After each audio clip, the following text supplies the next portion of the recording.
Muy buenas. Perdónenme porque yo hablo un poco como el padre de Julio Iglesias, un poquito raro, pero tengo los motivos.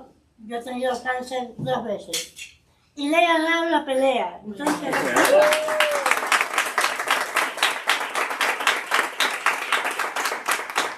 eso estoy encantada de estar aquí, porque si hay un libro que es recomendable es este.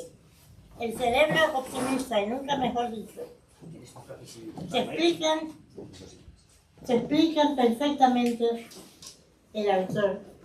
Yo nunca he visto un libro que tenga más fuentes citadas al pie de página, porque se ve que se ha molestado en buscar que le corroboraran científicamente lo que él pensaba.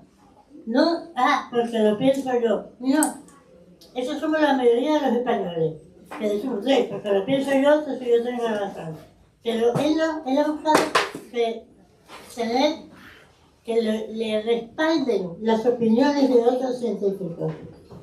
Y además ha hecho algo que a mí no solo no me molesta, sino que me ayudó mucho.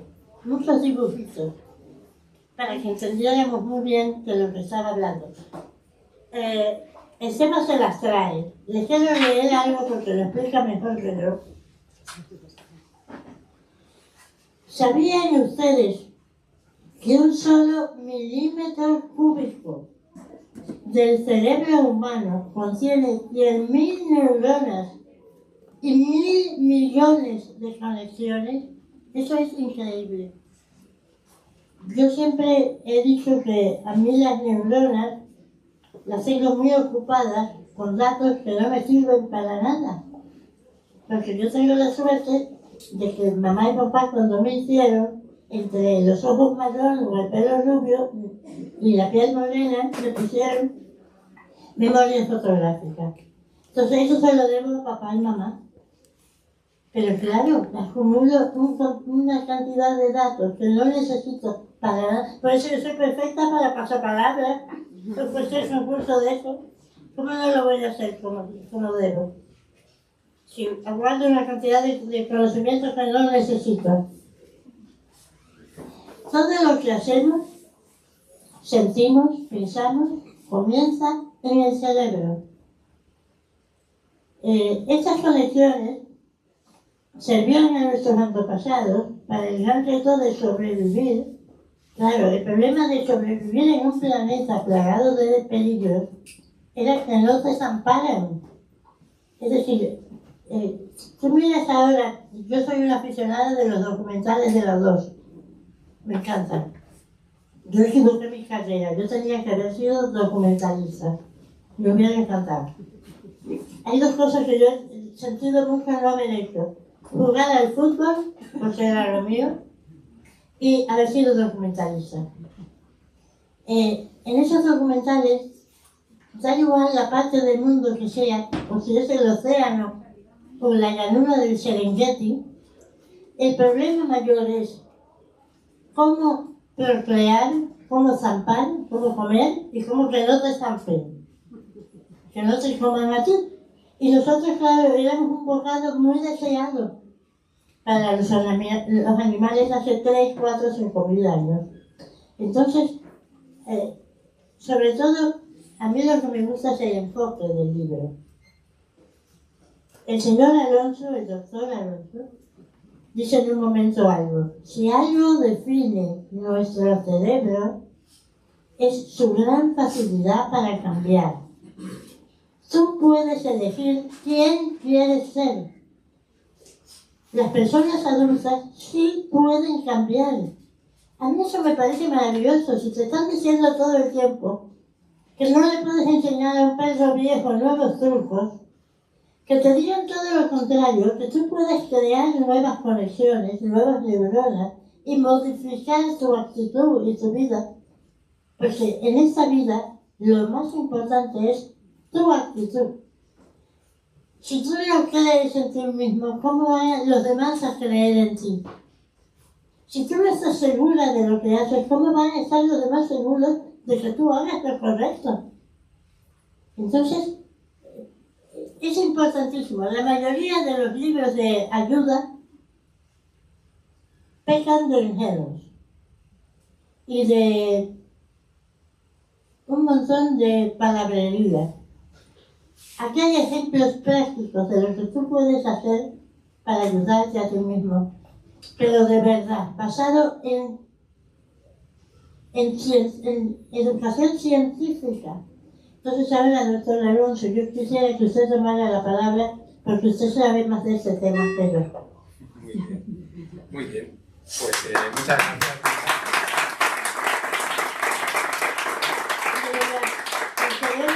Vale la pena. Muchas gracias. Y quería empezar, lo primero de todo, agradeciéndote con todo mi corazón tu presencia aquí. Quiero que sepas que te admiro muchísimo. Muchísimas gracias, pero eso yo me lo tomo como un servicio público. No les voy a recomendar un cómic ni que se lean el Lola, aunque sea muy bien para ser entretenido. Pero con esto se pueden ayudar a sí mismos. Y debería ser lectura obligada para la gente joven. Yo, sinceramente, que te parezca que el contenido de este libro pues es un contenido que te haya llegado, para mí es muy importante porque desde luego tú eres un ejemplo total de muchas de las cosas que pongo en el libro.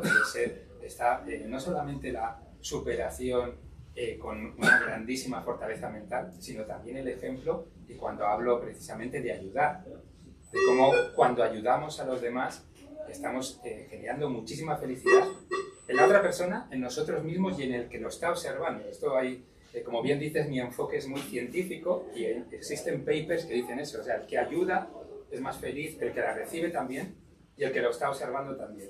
Y en tu caso, como hemos hablado, el que tú hayas tenido la valentía y el ejemplo de exponer y de decir exactamente cómo estabas peleando, como bien has dicho aquí, y cómo lo has ganado, ¿no? Con esa fuerza mental, pues ha ayudado a muchísimas personas y de verdad que eres un ejemplo. A mí me hace mucha gracia cuando la gente habla de que el corazón está rendido con el cerebro. Señores, el corazón lo único que hace es bombear sangre.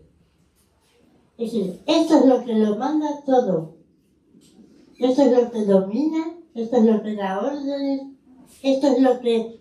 Y que nos pongas ejemplos prácticos de cómo hacer para cambiar tu actitud, la forma en que te ves a ti mismo.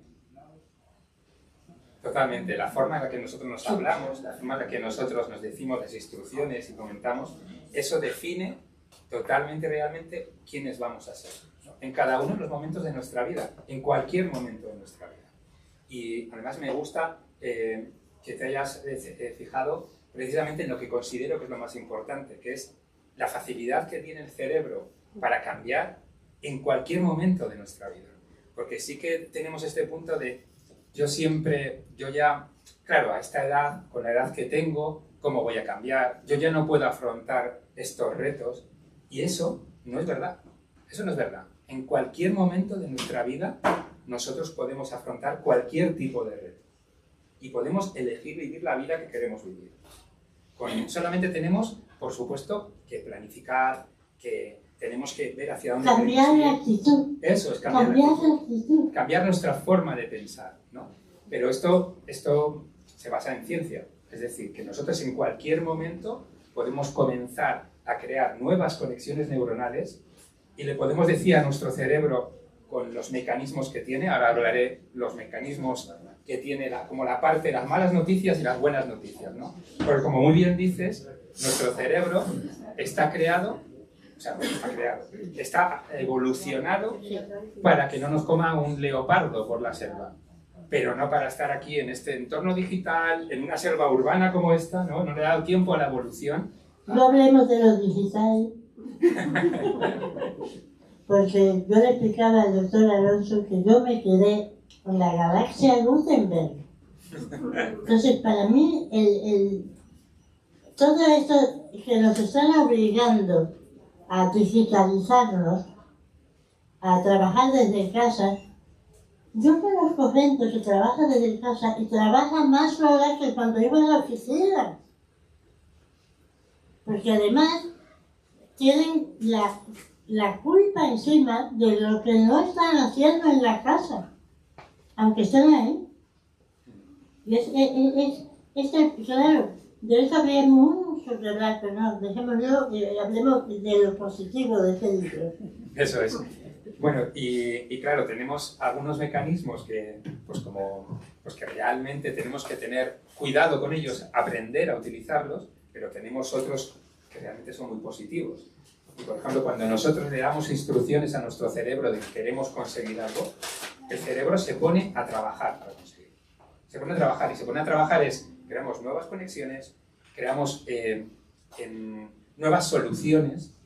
Uno de los papers que cito que a mí me encanta, y esto por favor no es un ejemplo para nadie, hay que ir al gimnasio, hay que sudar, pero si nosotros nos ponemos a pensar en hacer pesas con los bíceps, nuestra masa muscular de los bíceps se incrementa un 10,8%. Lo digo así porque es que hay papers sobre esto. O sea, pensar y concentrarnos en el que estamos haciendo pesas nos produce un aumento de la masa muscular.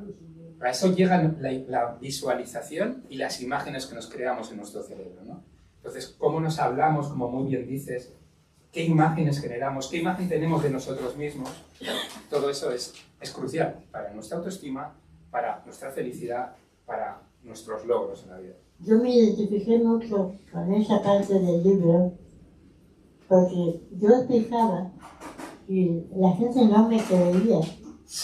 Cuando yo, después de haber tenido 9 horas y media en un quirófano, donde me sacaron un tumor de la lengua, yo me quedé llena de cicatrices, me dieron 36 sesiones de radioterapia, quimioterapia. No fueron suficientes quimios como para quedarme calva, pero casi. Yo no podía comer. Sigo comiendo muy mal. Eso sí, el único lado bueno es que no engordo ni a tiro. Pero bueno, cuando yo salía a la calle y alguien me daba cariño y me decía cosas muy bonitas y me arropaba a la gente, a mí me alimentaba eso. Era como si me dieran comida. Y yo lo veo corroborado en su libro. Sí, de hecho, el efecto Pigmalión, que hablo de él en el libro, que se basa en unos experimentos que se realizó por Rosenthal y Jacobson en los años 60, en los cuales lo que hicieron fue, en un colegio pasaron un test de inteligencia y eligieron al 20% de los alumnos y dijeron que esos alumnos eran más inteligentes y que... Pero aleatoriamente. Aleatoriamente, ¿no? Dijeron, aleatoriamente se cogió al 20% de los alumnos y dijeron, estos son más listos, seguramente tengan mejores resultados, ¿no? Y efectivamente, los profesores, todo el mundo los trató como que eran más inteligentes y entonces obtuvieron mejores resultados. Pero ¿qué pasa? Que fue aleatorio, totalmente. Y después, al final del curso, se les hizo el test de inteligencia otra vez y realmente su inteligencia se había incrementado. El hecho de que todo el mundo les dijera que eran más inteligentes hacía que su inteligencia mejorara. Entonces, lo que nos dice el entorno, esas muestras de cariño, de amor, esas muestras de ganas de superación, pues nos hace que nosotros vayamos en esa vida. Y lo importante que es para... aquí veo gente joven, vais a tener hijos o los tenéis ya. Entonces, ¿cómo le habláis a vuestro hijo? ¿Cómo le animáis? Y le dais valía para que ellos se autoestimen. Eso es muy importante. ¿Cuántas personas no habrá que han tenido que ir a un psiquiatra a decirle, no, es que mi mamá decía que yo era tonta? Y claro, esto te marca de por vida. Entonces, todo eso es importante para que sepas comprenderte y estudiarte, y así saber lo que haces.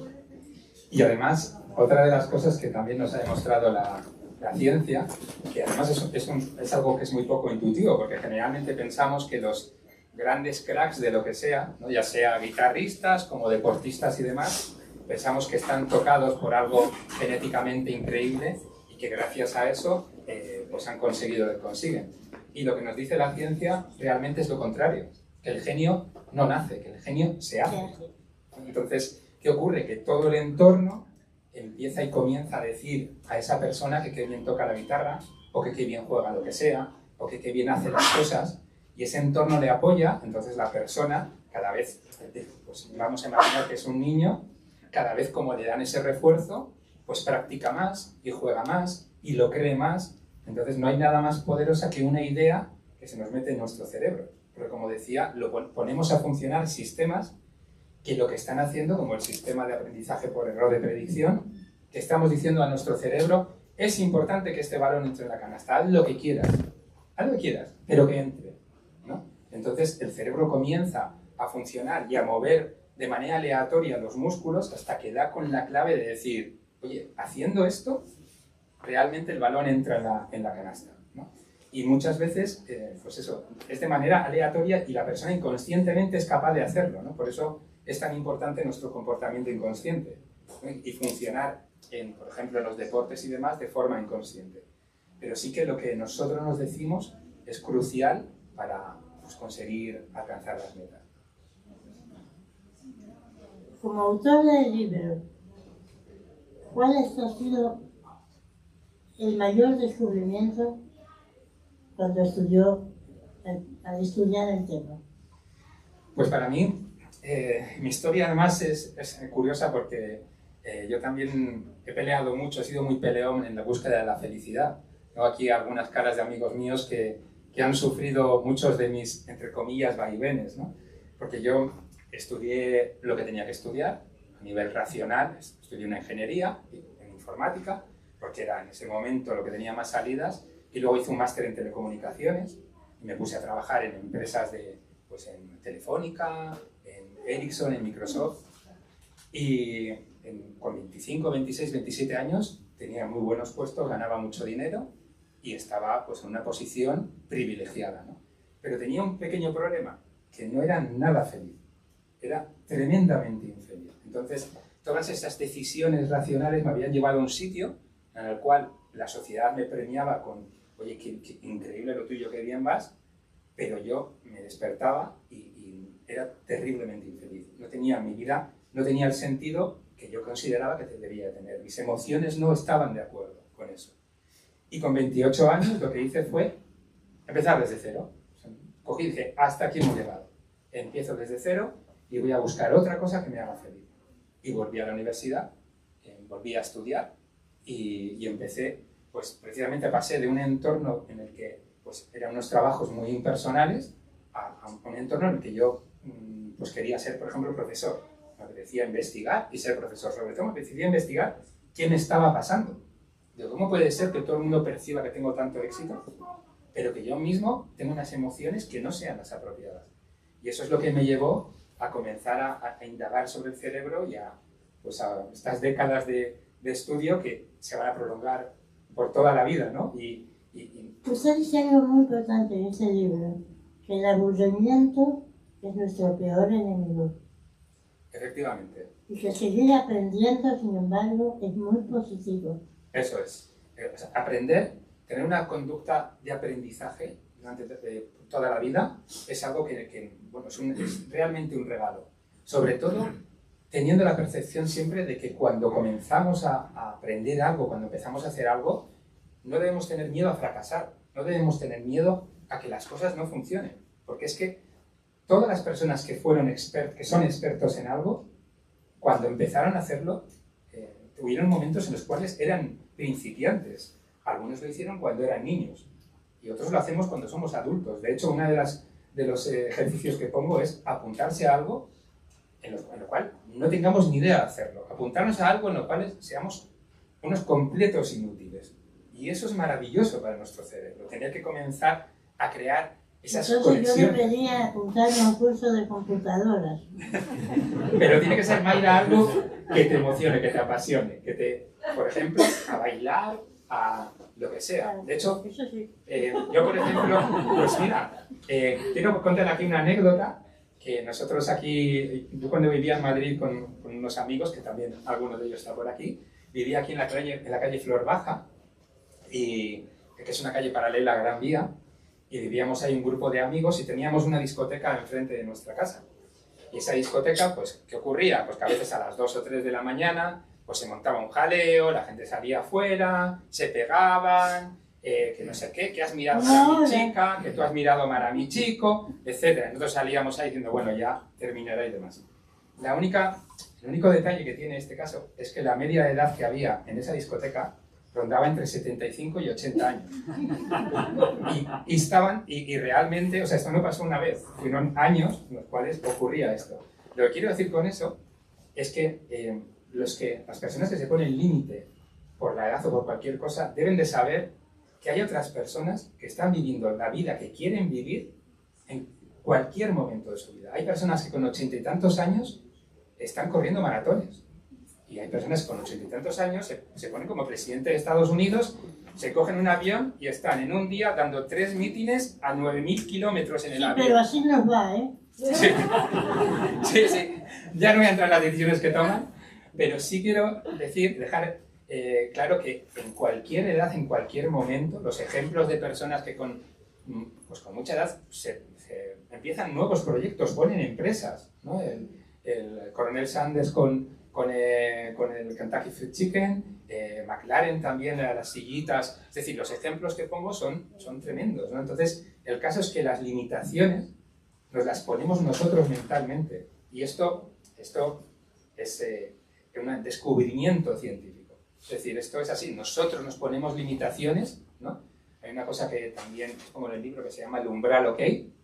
Empezamos a hacer una cosa, llegamos a un nivel en el cual somos buenos, somos funcionales, y ya, bueno, pues más o menos lo hacemos bien. ¿Qué ocurre? Que a partir de ahí, mejorar nos supondría mucho más esfuerzo que el que hemos tenido hasta ahora, ¿no? Pongo el ejemplo de conducir por Madrid. Pues cuando los que hemos llegado aquí conducimos por Madrid, empezamos con grandes avenidas y luego con calles secundarias, ¿no? Y ahí ya más o menos nos paramos, porque sabemos ir de un sitio a otro, ¿no? Pero ¿qué ocurre? Que podríamos llegar a conocer pues, la ciudad como la conoce un taxista, ¿no? Pero eso supondría mucho esfuerzo y mucho tiempo. Y nosotros, si queremos dedicarnos a algo y queremos queremos dedicar toda nuestra pasión y energía a algo, podemos romper ese umbral, ¿ok? Ese techo de cristal y llegar a ser excepcionales en ello. Tan excepcionales como nosotros queramos ser. No tan excepcionales como para que eso nos produzca felicidad. Como llegar a cotas que para nosotros sean de excelencia. Ya que has puesto usted el ejemplo de conducir, si yo saqué el carnet, fue por la actitud de mi padre. Él me iba llevando a donde yo me iba a examinar el carnet de conducir. Y yo iba todo el tiempo diciendo, no, a mí no me preocupa el teórico, porque yo sé que tengo muy buena memoria. Es el práctico, me van a echar abajo, me van a tirar, no voy a poder pasarlo. Y de momento, pega un frenazo en el coche, y yo veo que a nuestra derecha hay un camión todo roto, del cual se baja un negro enjuto, muy mayor, y me dice, ¿tú me quieres decir que este hombre que no tiene tu educación, que no ha tenido los privilegios que has tenido tú, ni la alimentación que has tenido tú, se sacó el carnet de conducir y tú no puedes? Lo pasé a la primera. Eso es un ejemplo de cómo me ayudaron. Sí, y sobre todo además te ayudaron mucho a pensar correctamente, a darte instrucciones que sean correctas. Porque si tú te estás diciendo que no vas a poder hacerlo, esto, lógicamente no vas a poder hacerlo, pero esto no es porque lo digamos como si viniese en una galletita, ¿no? Es que le estamos diciendo a nuestro cerebro, oye, no vas a poder hacerlo. Entonces el cerebro empieza a decir, ah, vale, entonces esto no vamos a poder hacerlo, porque yo me lo estoy diciendo a mí mismo. Comienzan a funcionar estos sistemas cerebrales, la parte buena del cerebro de, si quieres conseguir mucho algo, te pones a pensar, a visualizar, a trabajar en ello, el cerebro ya empieza a decir, a destinar recursos. Tú le dices, oye, cerebro, ponte la mente, vamos a decir la mente y el cerebro, ¿no? El cerebro sería como la parte física y la mente lo que estamos pensando. La mente moldea nuestro cerebro. Es decir, lo que nosotros pensamos cambia físicamente nuestro cerebro. Se empiezan a generar una serie de conexiones entre neuronas y otra serie de conexiones empiezan a debilitarse, ¿no? En este caso, hay un camino que está diciendo, tú no puedes sacar el carnet de conducir, no puedes. No, porque resulta que por cualquier cosa te puedes decir cualquier tipo de excusa. Y ese camino es poderoso en ese momento. Pero, por ejemplo, si te empiezan a decir los demás, o si tú mismo te lo repites y le dices a tu cerebro, tu mente le dice a tu cerebro, sí que puedes, vas a poder conseguirlo, lo vas a hacer. ¿Qué ocurre? Que el cerebro empieza a percibir que esto es importante. Y una de las cosas que expongo en el libro es que para el cerebro lo más importante es sobrevivir. Nuestra felicidad le da igual. Y luego, después de sobrevivir, ya piensa en lo segundo más importante, que es procrear, ¿no? Entonces, ¿qué ocurre? Que si nosotros le estamos dando al cerebro, le estamos diciendo, oye, esto es muy importante que lo consigamos, el cerebro dice, uy, hay que destinar recursos para esto, ¿no? Te lo repites, lo visualizas, las imágenes que creamos de las cosas, para nuestro cerebro, las imágenes que estamos rememorando, lo que llamaba Damasio la memoria del futuro, lo que rememoramos que no ha ocurrido, para nuestro cerebro es igual que lo que ocurre. Es decir, nuestro pensamiento se basa en imágenes. Si empezamos a pensar en negativo, y aquí está una de las malas noticias que tenemos del cerebro, de esta evolución. En esta evolución, en la que el entorno físico era muy complejo y era agresivo, ¿qué ocurría? Que tener un mecanismo como el sistema default que tiene nuestro cerebro, que es un sistema que lo que hace es ponernos a pensar cuando estamos divagando, pues nos pone a pensar en negativo y nos genera las ANTs, que son Automatic Negative Thoughts, pensamientos negativos automáticos. Eso es un mecanismo que tiene nuestro cerebro para sobrevivir en un entorno hostil, de grandes depredadores, ¿no? Y eso funciona, y a día de hoy funciona. A día de hoy no lo necesitaríamos, pero está ahí. Está ahí eso. Entonces, ¿qué ocurre? Que tenemos que luchar contra eso y tenemos que luchar contra las imágenes que está generando ese sistema que tenemos. Es muy difícil que en Madrid nos encontremos con una pantera que nos quiere comer. Es verdad, es verdad. Y además, lo que pasa es que a veces con este sistema que funciona en nuestro cerebro, que aquí sí que voy a... Bueno, no dar las gracias a Irene Villa, que también lo quería decir porque Irene escribió el prólogo y la verdad es que le estoy muy agradecido, así que muchas gracias, Irene. Un ejemplo de resiliencia total y una persona encantadora y maravillosa. Sí que quería, bueno, ahora si os parece luego hablaré de estas estadísticas sacadas del INE, ¿vale? Que son tremendas, pero si os parece ahora hablo de ello, pero sí quería hablar del funcionamiento del cerebro, en el cual el cerebro, nuestras neuronas se juntan por de forma que crean una comunidad. Una serie de neuronas se juntan mucho entre ellas, ¿no? Y las neuronas luego, esa comunidad, forman un módulo y existen muchas conexiones entre neuronas que se dedican a lo mismo, a la misma tarea, a la misma función, porque nuestro cerebro está muy especializado en las funciones que hacemos, y luego unas pocas conexiones, eso es lo que se llama arquitectura del mundo pequeño, y unas pocas conexiones entre módulos, ¿no? Existe, por ejemplo, un módulo que igual está el encargado de analizar miedos, por ejemplo, de a ver si hay una pantera por aquí cerca, ¿no? Y hay un módulo realmente encargado de eso. Pero solamente ese módulo se encarga de eso. Y el siguiente módulo es el que se encarga de decir, ahora reacciono porque hay una pantera.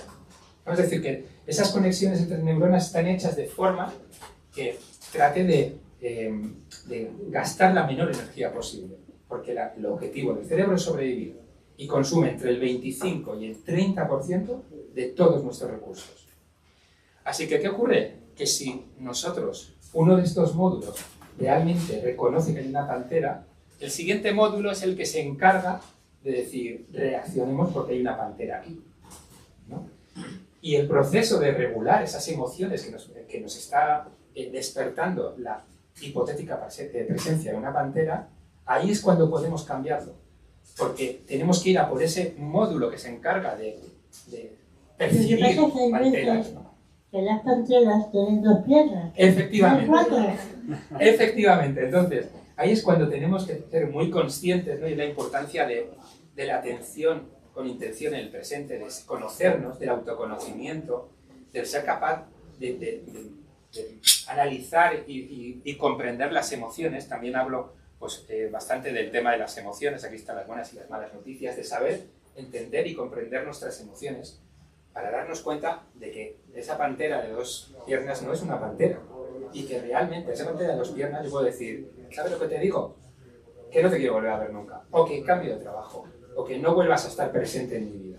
Y lo podemos hacer, pero eso, claro, cambiar eso también es un gasto para el cerebro. Es un gasto en el sentido de decir, tengo que cambiar un hábito, ¿no? Una de las cosas que expongo por aquí es que nuestro comportamiento, y me encanta esto, es inconsciente en un 99,74%. Llegamos hasta el segundo decimal, esto ya es maravilloso. O sea, es decir, que funcionamos de manera automática, casi todo el tiempo, casi todo el rato, para ahorrar, lo de siempre, para ahorrar. Nuestro cerebro es un vago redomado, quiere ahorrar energía continuamente, ¿no? Para sobrevivir. Entonces, nosotros tenemos que, con estas estructuras cerebrales que estoy comentando, procurarnos felicidad, ¿no? Y reconocer, pues, que esa serpiente, ¿no? Esa serpiente del ascensor. El cerebro no está programado, no ha evolucionado para que seamos felices. Efectivamente. Sino para que sigamos procreando y evitemos que nos tampen. Eso es. Y tenemos esos mecanismos maravillosos para que no nos tampen en una selva, ¿no? Pero claro, ahora tenemos que adaptar todo eso, ¿no? Teniendo un ojo en las malas noticias que comentaba por aquí, en estas malas noticias del cerebro, ¿no? Por ejemplo, que nos encantan los hábitos, que la zona del cerebro responsable de los hábitos está pegada a la de la supervivencia, y en cuanto vamos a algo que tenemos que cambiar nos produce miedo, rápidamente vamos al hábito y hacemos lo de siempre. Llegamos al punto de que si tenemos miedo a pasarlo mal por dejar de fumar, ¡ay, qué mal lo voy a pasar por dejar de fumar! ¿Qué es lo primero que haces? Fumar. Es tremendo, ¿no? Porque dices, ¿qué ocurre? Que me da miedo morirme por fumar. ¿Y qué hace el cerebro? Dice, fuma rápidamente, que es tu hábito, ¿no? Entonces, ese cambio, o sea, ese hábito tenemos que cambiar, ¿no? Pero tenemos muy buenas noticias desde el cerebro también, es la neuroplasticidad, ¿no? El cerebro está programado para cambiar. Y si ya entramos en el concepto de neuroplasticidad autodirigida, lo que es que cambiamos hacia donde nosotros queremos ir, hacia lo que nosotros queremos ir. Y realmente podemos cambiar, ¿eh? Hay personas de mi entorno vital, yo hace 5 años, mi otro gran cambio, yo sigo siendo profesor en la universidad investigando, pero dejé casi todo y puse una empresa, porque me pareció una maravillosa idea dedicarme a la neurociencia y llevarlo a todas las partes de la vida, a la autoayuda, a los deportistas, etc. Y como tengo muy buen ojo para los negocios, lo hice justo antes del COVID. Entonces, seguido todo eso, me quedé en casa y digo, bueno, ahora a ver qué hago, ¿no? Pero curiosamente eso me permitió también, pues, yo les quisiera decir, por favor, que si hay algo que no entienden o hay una pregunta, porque los estamos metiendo en unos berenjenales importantes, pues levanten la mano y con mucho gusto el doctor Alonso les responderá. Totalmente, yo encantado.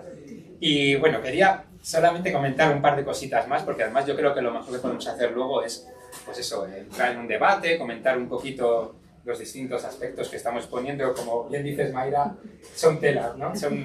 Tienen un contenido muy grande. La ciencia ha estudiado a ver qué nos hace felices. Ha estudiado, y resulta que hay muchas cosas, como estas que exponemos aquí. La risa, el tener la atención en el presente, en el momento, activar el cuerpo, bailar, ayudar a otras personas. Lo que está claro es que esto es como una paella que vamos a hacer y que aquí cada uno tenemos que saber cómo nos gusta.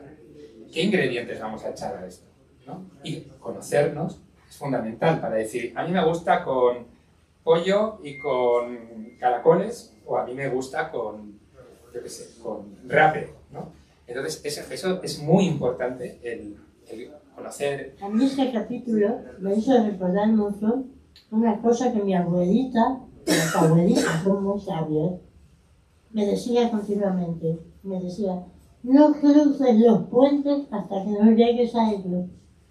Efectivamente. Vive en el presente. Me encanta. Era su forma de decirlo. No cruces un puente hasta que no llegues a él, porque nunca sabes lo que te vas a encontrar. Totalmente. Y además, es eso, cuando llegamos a ese río cruzaremos ese puente. Yo he de decir que llevo personalmente, bueno, toda mi vida adulta consciente peleándome por eso, por estar aquí, en este momento, en el presente. Y yo creo que es algo que es una pelea que voy a tener toda mi vida y que me encanta pelearla. Y que muchas veces reconozco que salgo, o sea, de hecho, cuando veo que salgo derrotado y que estoy pensando hacia detrás, hacia adelante, con pensamientos, pues eso, de futuro, de pasado, de lo que sea, y me obligo a estar en el presente, esas pequeñas victorias son increíbles para nuestro cerebro, ¿no? Y dices, ostras, puedo hacerlo, puedo decir, no, que voy a estar aquí, que quiero estar en este momento y disfrutarlo, ¿no? Y disfrutar esas pequeñas victorias, pues te dan mucha seguridad para seguir intentándolo, porque esto al final es una pelea como el seguir pensando en positivo o seguir teniendo actitud, por mucho que te caigan palos, ¿no? Te caen palos, ahí podemos tener la opción de tener actitud o no tenerla. Si no la tenemos o empezamos a pensar en negativo, sabemos lo que va a ocurrir.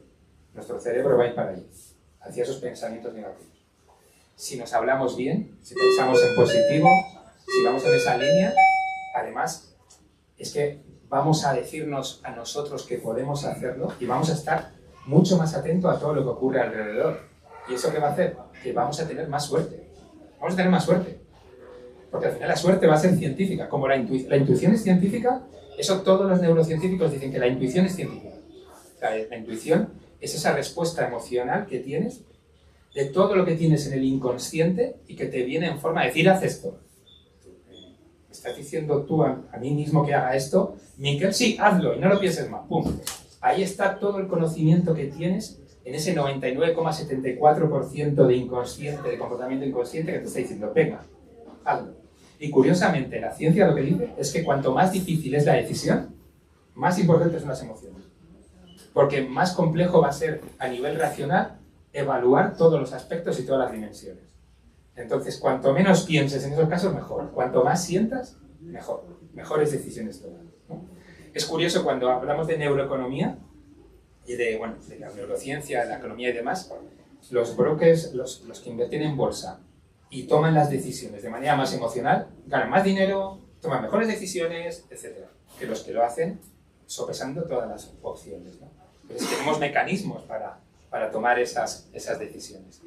Y luego en el libro os pongo pues también herramientas, lo enfoco de una manera que me gusta que sea práctico, ¿no? Que digamos, vale, todo esto está muy bien, pero ¿qué puedo hacer yo para cambiar? O para cambiar esos aspectos de la vida en los cuales me gustaría afrontarla o enfocarlo de otra manera distinta. Pues aquí están algunas de las herramientas que os pongo. Hay alguna que me encanta, como la de quemar las naves, y le pongo ahí, digo, una de las formas que yo tuve de quemar las naves, pues estaba tan convencido que lo iba a hacer que me hice tatuajes en los brazos, y la gente alucinaba. Mi familia decía, pero te has hecho un tatuaje, aquí tengo un tatuaje pequeñito. Y digo, sí, pero es que me he hecho aquí un león que me ocupa todo esto. Y decían, madre mía, pero tú estás loco. Y digo, no, es que esto para mí significa que hasta el final voy a estar haciéndolo. Y voy a pelear hasta el final, por mis sueños, por lo que quiero hacer. Entonces, cuando me miro y lo veo, digo, venga, centrado, por ello, ¿no? A seguir con ello. Y hay otras de estas herramientas que me parecen, pues, más cognitivas o más, por ejemplo, la de planificar. Y planificar me parece muy importante. En una charla que daba Denzel Washington, me encantó que decía que el movimiento sin dirección no tiene por qué ser avanzar, ¿no? Es decir, si tú empiezas a mover, yo por ejemplo a veces a mí me encanta salir a correr por la calle, pero debo tener pinta de hueso porque siempre me viene algún perro y o me muerde o me ataca o llego a casa y digo, me voy al gimnasio. Cuando voy al gimnasio me pongo a correr, estoy una temporada y luego ya vuelvo y digo que me muerdan. ¿Por qué? Porque correr en la cinta sin moverte en ningún sitio se me hace extraño, ¿no? Y yo creo que es un ejemplo de esto. Movimiento sin dirección, realmente a veces no avanzas. Entonces, saber a dónde quieres ir es muy importante. Y pararte y decir, voy a ir ahí. Y ese ir ahí tiene que ser lo que quieras hacer. O sea, y ahí no hay límite. No hay límite. Quiero llegar a este punto. Y estás diciendo, por un lado le dices a tu cerebro eso, pero luego, por otro lado, planificamos. Vale, pues voy a empezar por aquí, luego aquí, luego aquí, luego aquí. Es decir, que esa parte de planificar hacia dónde queremos ir, a mí, aunque no sea tan emocional como quemar las naves, o como eso que pongo ahí abajo de fake it until you make it, es, o sea, si no lo consigues, finge, y haz como que estás fingiendo. Sonríe, haz así, es feliz y sigue, soy muy feliz. Pues estar haciendo esto, o sea, de hecho hay un paper muy gracioso que si tú te pones un lapicero aquí y haces así, ya esto te está haciendo más feliz, porque estás moviendo los músculos de la cara que está obligándote a ser feliz. Entonces ya se despiertan algunas neuronas que de manera automática están relacionadas con que haces esto cuando te sonríes. Entonces, cuando ya estás actuando como si lo hubieras conseguido, es un paso hacia llegar a esa meta, ¿no? Hacia llegar al logro final. Y me gustaría terminar esta parte, si os parece, porque como veis tengo mucho rollo y puedo estar aquí hablando no sé hasta cuándo. La importancia del autodiálogo, lo que decía, el autodiálogo, lo que nos decimos, al final acaba realmente reflejándose en todo nuestro ser, en nuestro ser por dentro y por fuera también, en nuestra salud, ¿no? En las personas que, tú nos comentabas que has superado los cánceres. Para superar los cánceres, tener esto fuerte, cualquier doctor, cualquier médico te diría que si tú, lógicamente, no voy a decir que por pensando en positivo te vas a curar el cáncer y que no hagas nada, por supuesto que no, pero si además de hacer todo lo que dicen los médicos, mentalmente, como dice un psicólogo que conocí hace poco que me encantó, que utiliza la hipnosis para este tema, dice, yo lo que hago es mandar a mis defensas, las mando al ataque, las mando a todas al ataque, y decir, vete ahí y derrótalo, ¿no? Y mentalmente mandas al ataque a tus defensas, que derrote al bicho, la posibilidad de superarlos se dispara, ¿no? A mí mi cirujano me decía continuamente, tu actitud es el 50% de tu población. Efectivamente. Dice, yo solo te puedo operar, pero después tu cuerpo es el que te cura. Dice, él me decía, yo no te curo, tu cuerpo se cura a sí mismo. Y tu actitud es parte de tu cuerpo. Efectivamente. Pero vamos, esto nosotros todos lo sabemos. Si hablo del efecto placebo, todos sabemos lo que es, ¿no? Y resulta que sacamos una nueva medicina y le damos la nueva medicina para bajar el colesterol a un grupo y a otro, al grupo de control, les damos esa medicina que decimos, esto va a bajarte el colesterol. ¿Y qué ocurre? Que el grupo de control muchas veces le baja el colesterol más que al otro. Porque dice, esto me cura, pues genial, curado. Maravillosamente. No esto lo vemos, es decir, que esto sabemos que funciona así. Y me gustaría, esto lo quería poner como dentro de poco es tu cumple. A mí, yo reconozco que el día de mi cumpleaños es el día más feliz de mi vida. Es que lo estoy programando desde tiempo antes. Soy un auténtico pesado con el día de mi cumpleaños, ¿no? Y yo creo que el día de nuestro cumpleaños tiene que ser un día de celebración, tiene que ser un día de decir, ojo, qué bien que estoy aquí, que estoy vivo, que sigo dando guerra, ¿no? Que sigo aquí peleando. Y ese día es un día muy importante, pero también el de mañana en el trabajo, este verano, ¿no? Cualquier momento, no hay que esperar a que nos den una noticia triste o una noticia mala, ¿no? Cuando hablas a veces con el entorno y te dan noticias pues complicadas, de repente lo primero que se tiene es como unas tremendas ganas de vivir, ¿no? Eso debemos de luchar por disfrutar de esas ganas de vivir en cualquier momento de nuestra vida. Y muchas veces pensamos en volver atrás y decir, ay, si yo pudiese volver a cuando tenía 18 años, sabiendo lo que sé ahora. Ni para coger impulso. Efectivamente. Y digo, si pudiese volver sabiendo lo que sé ahora, todo lo que le aconsejaría, pues a mí me gustaría verlos de otro punto de vista. Y decir, a mí lo que me gustaría es que el yo de 18 años viniera a nuestras vidas y nos dijera, pero no tengas miedo, pero atrévete, hazlo, sé valiente, vive con libertad, con ilusión, pero ¿por qué estás poniéndote tantas trabas? ¿No? Esa alegría y ese desenfado con el que muchas veces teníamos en este tipo de edad, ¿no? Y decir, joder, yo no quiero volver a decirlo, quiero que en todo caso ese venga y diga, pero atrévete, hombre, ¿qué tienes para perder? Lánzate, venga, consíguelo, pelea, lucha, dale adelante, ¿no? Y en ese sentido, y quiero acabar con el pensamiento que tenía antes, ¿no? De decir, no hay que esperar a ningún momento para decir, oye, ahora estoy vivo, ahora estoy aquí, y ahora lo que quiero es disfrutar al máximo de todo, de mi vida, e ir a conseguir lo que quiera hacer, ¿no? Hacer que la vida cuente. O sea, no aspirar a sobrevivir, aspirar a vivir, correr riesgos en cosas como, por ejemplo, lo voy a decir, correr riesgos en el trabajo. Hay que correr, hay que procurar intentar alcanzar lo que te pide el cuerpo, lo que tú quieres hacer, ¿no? Ese quemar las naves y decir, oye, es que todas las personas al final, cuando están en su lecho de muerte, dicen, es que no me he arrepentido de nada de lo que no he intentado. No, yo desde luego, de los cambios que he hecho, del cambio este que hice, es decir, me voy a meter a aplicar la neurociencia en todo lo que pueda, porque me encanta. Jamás me he arrepentido de ello. Salir de la comodidad de la universidad, de la investigación, del profesor, o sea, pues me gusta dar clases, sigo dando clase, pero me encanta esto, ¿no? Esta frase, no sé si es muy tétrica, pero la digo, nunca encontrarás un camión de mudanzas detrás de un coche fúnebre.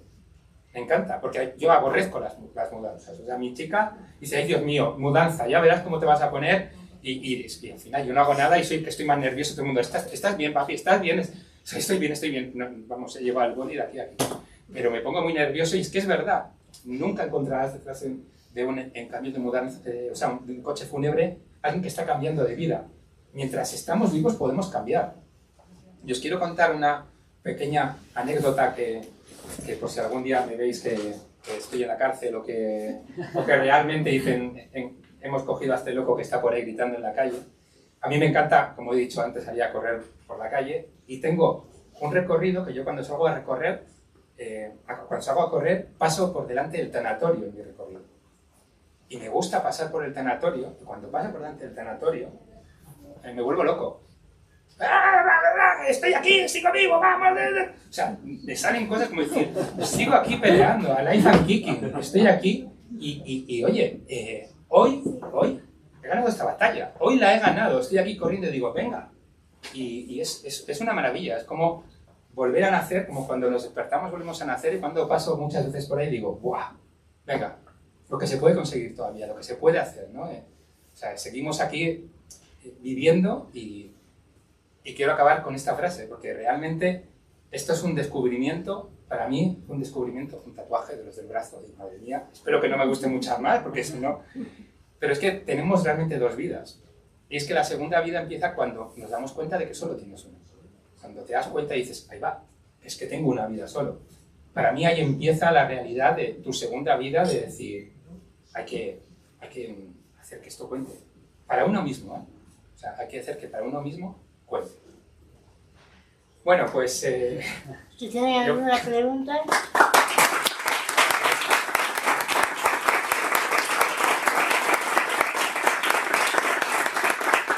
Yo de verdad, si hay un libro que vale la pena, es este. Con eso he hecho todo. Muchas gracias.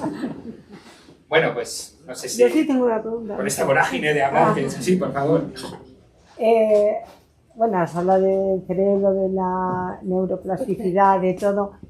¿Qué ocurre en la adolescencia? ¿Qué ocurre en el cerebro en la adolescencia para que mucho de lo que hablas, o sea, todos hemos pasado por hijos adolescentes, que no entendemos el desorden, el cambio, qué se puede hacer o decir ahí? ¿Qué ocurre? ¿O qué ha de averiguar la neurociencia? Habría que leer ese libro. Ya, pero aparte, tú te lo lees, pero tu hijo no, y ahí no. No podemos hacer nada. Yo tengo un hijo adolescente y puedo decir que madre mía, de verdad. O sea, que es, pues, ¿qué ocurre? Ocurre que ahí nuestro cerebro no evoluciona y se desarrolla todo al mismo tiempo.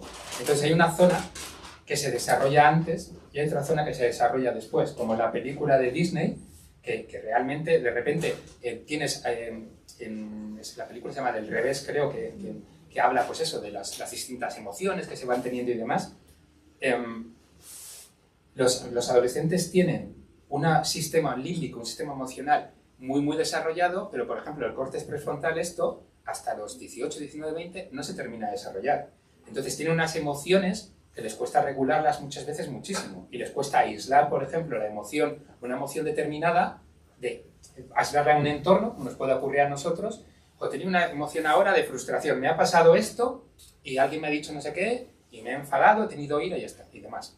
Pues nosotros somos capaces de decir, aquí había un estímulo, tenía una respuesta emocional y esa es la que he tenido. Pues a un adolescente igual no es capaz de hacer eso y tiene un estímulo que le produce respuesta de ira y ira es todo alrededor. Y llega a casa, ira, o frustración, o lo que sea, y en un momento determinado, pues tiene alegría y resulta que pasa de la ira a la alegría en 5 minutos y por cualquier tipo de razón, ¿no? Y es una montaña rusa emocional que nuestra tarea que es acompañarles. Hay un libro que yo estoy leyendo que me encanta, que es Quiéreme cuando menos lo merezco, porque es cuando más lo necesito.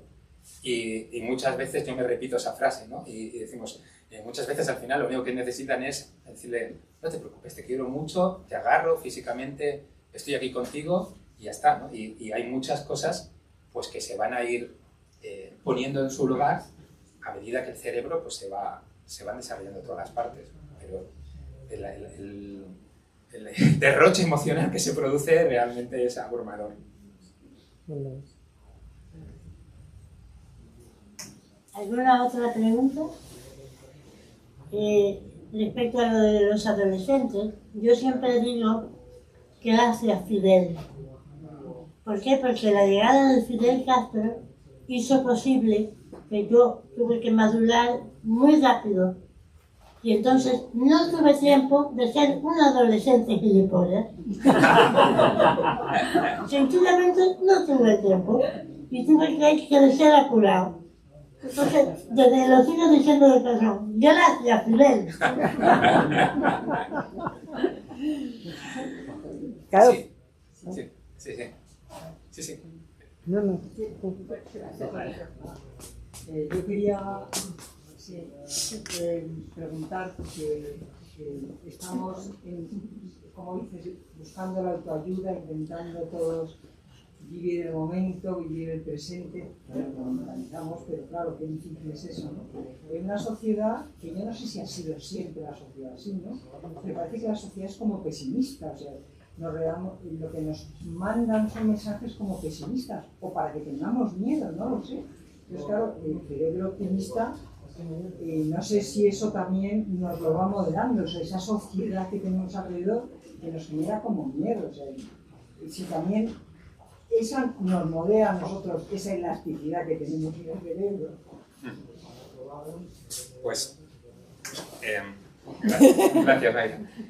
Pues esto es muy interesante porque uno de los en el libro dedico un apartado a esto, a decir, desconecta.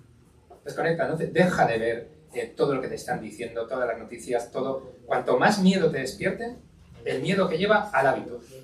O sea, hay muchas personas que quieren que sigas haciendo exactamente lo mismo, que no cambies, que no salgas, que sigas haciendo igual. Entonces, yo personalmente llevo sin ver un telediario. Yo antes era consumidor de telediarios, las noticias iban en el coche, ¡ay, que es en punto, voy a oír el parte de en punto! Y cada hora de manera enfermiza. A las 4, a las 5 iba en el coche, ¡ay! Bueno, ahora es que, de verdad que ni loco lo pongo, ni loco, porque ya, y soy muchísimo más feliz. ¿Qué hago con las noticias? Pues intento, lo que pongo ahí, ver la versión corta y enfocada a lo que realmente a mí me gusta, leer papers de investigación, intentar estar lo menos al día de todo eso, porque sí que es verdad que con todos esos mensajes pues nos están despertando miedo, y cuando nos despiertan miedo nos vamos al hábito. Es que el miedo vende. Claro, y el miedo nos llama la atención, todas estas noticias terribles nos llaman la atención, las noticias de vida y de muerte nos llaman la atención. Pero muchas veces, claro, aparece, ahí sale siempre lo que es la excepción, lo que es lo excepcional, ¿no? Pero no sale que la mayoría de las veces, o sea, lo que la gente estamos viviendo, eso no sale realmente ahí, ¿no? Estos son algunas de las estadísticas que comentaba, esto es de 2018. Imaginaos después del COVID, esto cómo estará, ¿no? Estos son, lo he sacado del INE, de la página del INE, el nivel de satisfacción por comunidad autónoma. Y realmente es preocupante. Porque el verde es muy bajo y el naranja es medio bajo. O sea que la satisfacción con la vida ronda, el 40% de la vida de las personas tiene una satisfacción aproximadamente baja con su vida. Y si miramos sentimientos de felicidad, esto es, por ejemplo, lo azul es lo verde es alguna vez soy feliz y lo naranja nunca. O sea que esa línea verde llegando al 40 y tantos % en muchas ocasiones, significa que alguna vez tiene sentimientos de felicidad. Y con sentido y propósito de la vida ya es tremenda, ¿no? Estamos igual. El 40% de la gente, pues, en algunos sitios, en Galicia, pues llega a casi el 40%, ¿no? Su vida no tiene sentido. Y esto, cuando nos planteamos esto, cuando vemos esto, yo desde luego tengo claro que tenemos que cambiar. Hay que cambiar, porque es que realmente tenemos que hacer que cuente. ¿A qué estamos esperando, ¿no? Otra de las cosas que también hablo es de ese sentimiento de cuando me toque la lotería, ¿no? y ya pongo claramente que la posibilidad de que te toque la lotería es bastante inferior a que te caiga un meteorito. Entonces, nadie dice, cuando me caiga un meteorito en la cabeza, eso es 1/75.000. Si queremos que nos toque el gordo, es 1/100.000. Esto también es un paper, que me encantó. Entonces, no, nosotros tenemos que ya darle sentido a esto. Y, por supuesto, como muy bien decía antes Mayra, lo que nos dicen de nuestro entorno, nos dibujan una realidad que es que si la compramos, pues vamos a fijarnos continuamente en ese tipo de estímulos y de imágenes. Y nuestra realidad va a ser esa. Va a ser que el mundo es un sitio terrible, que el mundo es un sitio tremendo y demás. Pero si nosotros, con esfuerzo, y aunque no lo consigamos, hacemos el fake it until you make it, o sea, si no lo consigues, fíngelo. Si nos fijamos en lo positivo, si empezamos a mirar todos los estímulos positivos que tenemos alrededor, pues no vamos a tener que fingir nada. Es que nos van a llamar la atención todos los estímulos que vemos que están corroborando las ideas que está poniendo nuestro cerebro, porque a nuestro cerebro le encanta tener razón. Ya verás como a mí muchas veces con personas que dicen, yo me pongo en lo peor, y si me pongo en lo peor, pues luego si ocurre lo peor no pasa nada, pero si luego pasa lo mejor, pues me alegro. Eso es terrible. Eso es terrible. Te pones en lo peor, entonces está diciendo tu cerebro, va a pasar esto que es terrible. Y tu cerebro ya está generando las imágenes, ya está pasando el duelo, ya está fastidiado, perdido. Y entonces luego, pues mira, no. O sea, y encima, cuando ocurre eso, ¿qué te dice el cerebro? ¿Ves? Si mira, la gente es una no sé qué y una no sé cuántos, y el mundo es terrible y el mundo está fatal, ¿no? Y precisamente el título del libro, del cerebro optimista, lo curioso es que a nivel de optimismo, nuestro cerebro prácticamente es igual al de casi todos. Tenemos unos niveles de optimismo muy similares. El tema es el pesimismo, que ahí sí que varía. Y hay personas que se dejan llevar por esos pensamientos, emociones, autoinstrucciones negativas y pesimistas, y entonces, ¿qué ocurre? Que empieza el pesimismo a subir, subir, subir, subir, y eso empieza a modular lo otro. Pero la parte pesimista sí que podemos trabajar sobre ella, sí que podemos decir, no, ¿pero qué va a salir esto mal? Esto va a salir bien, y esto va a funcionar bien. Y luego, si salga como salga, pues ya lo veremos, ya pensaremos, ya sacaremos las conclusiones que sean. Pero hay que ser optimistas y hay que pensar en positivo y hay que ir hacia el logro y hacia la consecución y hacia decir, joder, si es que además es que es gratis, ¿por qué no vamos a pensar de manera optimista para una de las pocas cosas que hay? Todo va a salir genial, todo va a ir bien, ¿no? Y por supuesto, cuando queremos un logro no nos sirve con todo va a ir bien. Todo va a ir bien, voy a hacer esto, esto, esto y esto, me voy a atreverlo, tengo un plan y todo va a ir bien, ¿no? O sea, cuanto más elaborado y esté... Cuando me refiero, si por ejemplo digo, voy a cambiar mi vida, me voy hacia allí, me voy a convertir en... Esto lo vemos continuamente. Personas que, vamos, yo en la universidad lo veo. De repente ves un señor que te viene con la edad que sea. O sea, porque podemos poner la edad que sea. Me han venido con 40, 50, 60, 70 y 80. Me han venido a clase y ese alumno, esa alumna, es tremendo o tremenda. Viene, está todo el día, te explica todo. Oye, profesor, yo no estoy de acuerdo con esto, te dice no sé qué, no sé cuánto. Es maravilloso, estás ahí, no te lo crees, dices, qué gozada, qué inquietud por aprender, por vivir, está en el sitio donde quería estar. Me he atrevido, vengo aquí, lo hago y ¡buah! Lo que disfruta haciéndolo, ¿no? Pero el tema es que, lo que decía antes, hay personas que están entrándose y peleándose porque le han mirado mal a mi chico o a mi chica, porque quieren. Y hay esas personas que están en la universidad porque quieren. Y esa es la clave. El que coge y pasa a la acción. Yo lo voy a hacer. Lo voy a hacer ya. Y me pongo y lo hago, ¿no? Esa es la diferencia, que también hablo de los 5 segundos. Tengo una idea maravillosa. Tienes 5 segundos, venga. Ha pasado 5 segundos, tu cerebro lo ha pasado ya a mejor vida. Escríbelo, ponte un recordatorio, ponte a hacerlo. Y esto lo voy a hacer, es decir, si lo dejas, se acabó.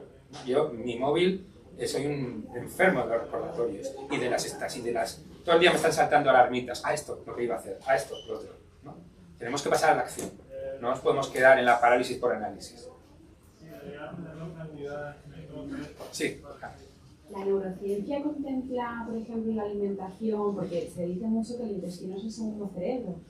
Entonces, por ejemplo, para que sea más fácil cambiar los pensamientos de negativos a positivos, una buena alimentación, por ejemplo, tomar probióticos, ¿está contemplado como...? Totalmente.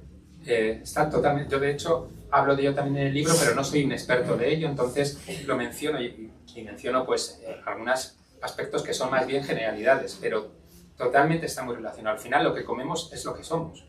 Entonces, tener una alimentación que sea proclive a que realmente pues tu cuerpo esté funcionando correctamente afecta a todo, absolutamente a todo. Afecta a cómo funciona tu organismo, cómo funcionan tus músculos y cómo funciona tu cerebro. Entonces, yo desde luego me parece uno de los aspectos cruciales. Yo personalmente no sería partidario de pasar al punto de muchas veces de la obsesión con ello, ¿no? Porque puede pasar que al final nos acabe suponiendo pues, un pensamiento negativo, es decir, que nos culpemos, por ejemplo, porque no estamos siendo muy estrictos o excesivamente estrictos con ello. Pero yo, desde luego, para mí personalmente me parece que la alimentación es crucial para ser feliz, para tener una vida que, bueno, pues que tengamos unos pensamientos apropiados. Sí. ¿Conoces o tiene tu trabajo lo que ver con la exposición que hay ahora en Fundación Telefónica sobre el cerebro? Ay, pues no, la verdad es que no tiene que ver. ¿De qué es la Pues de todo esto. ¿Ah, sí? Sí, sí. Ay, qué bien. De cómo funciona el cerebro, de cómo ha evolucionado. Pues bueno, está aquí al lado, Sí, así sí. que habrá que cruzar la calle y entrar, porque, vamos, yo todo lo que Es sabe... más, yo he acabado aquí, que no venía esto, precisamente porque he visto la exposición hace un rato, ¿no? Ah, pues vamos, a mí me encanta, yo todo lo que llega a mis manos sobre el cerebro lo procuro leer. Tengo pues muchísimos neurocientíficos, de los cuales en este libro hay muchísimo de Mariano Sigman, de Gazzaniga, de grandes referentes, y desde luego el cerebro, todo lo que se pueda leer sobre el cerebro es maravilloso. A mí desde luego me fascina, así como me fascina ver que hay cosas esenciales que seguimos sin saber cómo funcionan, como por ejemplo la consciencia, ¿no? Es decir, Gazzaniga dice que es un impulso, ¿no? Como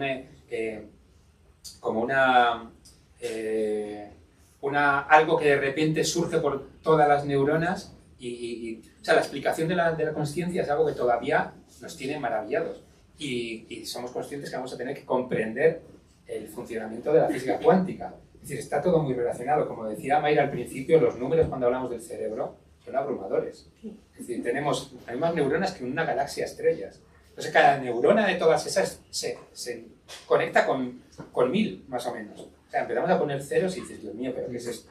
¿No? En las exposiciones hay una pared, como todo eso, con 5 paneles, que de lejos parece un visillo así, color beige, y son numeritos pequeños, millones, y te hace una pregunta de que en cuánto tiempo un cerebro hace movimientos de pensamiento, ¿no? Y resulta que eso lo hace en un ratito, todos esos, ¿no? Sí, sí, es tremendo. El instinto de la conciencia, que no me salía, perdón.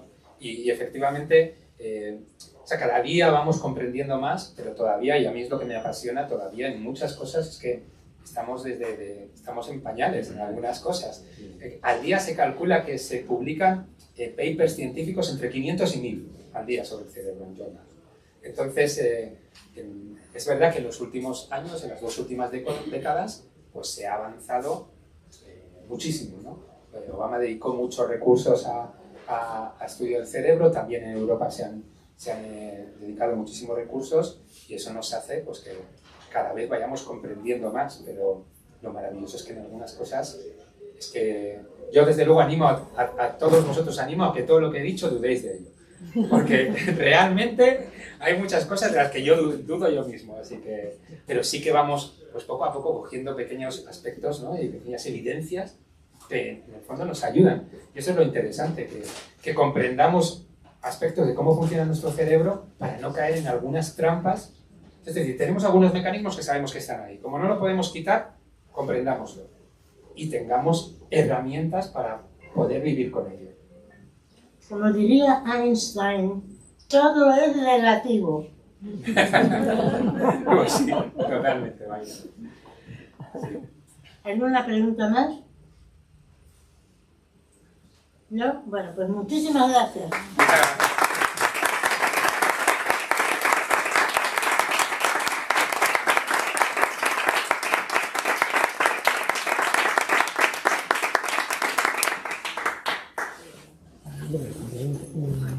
Un ejemplar. Voy a comprar Si te ha gustado este programa, suscríbete para apoyar este canal. Y recuerda, que puedes adquirir el libro El cerebro optimista del Dr. Miquel Alonso en librerías de España, México, Argentina, Uruguay, Perú, Chile, Estados Unidos y a través de Amazon.